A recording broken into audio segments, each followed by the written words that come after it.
GSG presents White Ink Wednesday. I'm Mark Sudonik, Textile Application Specialist with Graphic Solutions Group. In today's video, we're going to show you a special effects screen print hack. And what I mean by that is high density is getting very popular again, but high density inks are really thick. They're sometimes really hard to get through the screen and especially push through a high density stencil.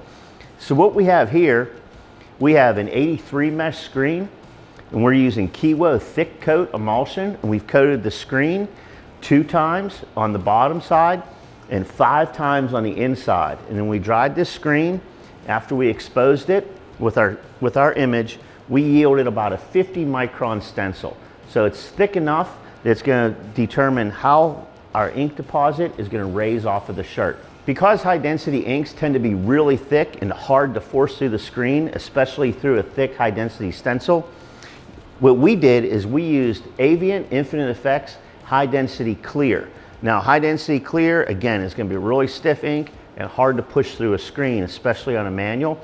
So we mixed it 50% with Avient Infinite Effects Suede Base. Now you ask why we use the suede.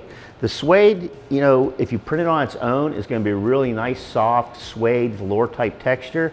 But mixed in with the high density clear, it's going to help the high density clear expand, but it's also going to have a real soft, rubbery feel to it. And that's the look that we want on this design. First thing we're going to do is we want to use a hard flood and push the ink down into our stencil.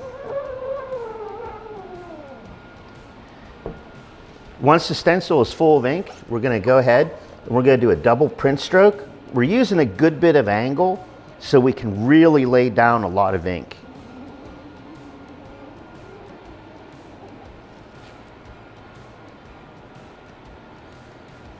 Now that we got our first layer down, we're going to go ahead and flash it and print it one more time. Since this ink deposit is so thick, it's going to take a little longer to flash. This was about 5 to 6 seconds. And we want it flashed just so it's dry to the touch.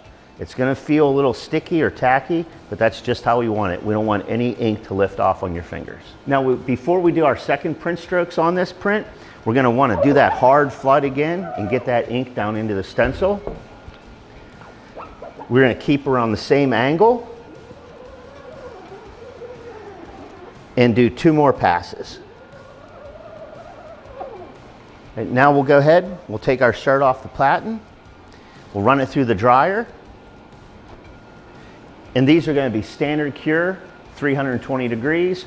Through our M&R Fusion, we're looking at about 45 seconds once we load the shirt till we come out the other side. And there you have it, a real simple hack on how to print high density without using thick high density ink. And you know, a few people have asked me before, why don't you just use puff ink to do this? The reason is if you do puff ink through a real thick stencil like you need for high density, that deposit is going to crack after it's washed. It's really not going to have a lot of stretch to it. But by mixing the high density clear and the suede base together, you have excellent stretch for this garment. And when it's washed, it's not going to deteriorate over time. It's going to hold up really well. For more tips and information on screen printing, like, comment, subscribe to our YouTube channel, follow us on all social media, visit gogsg.com, and we'll see you next time.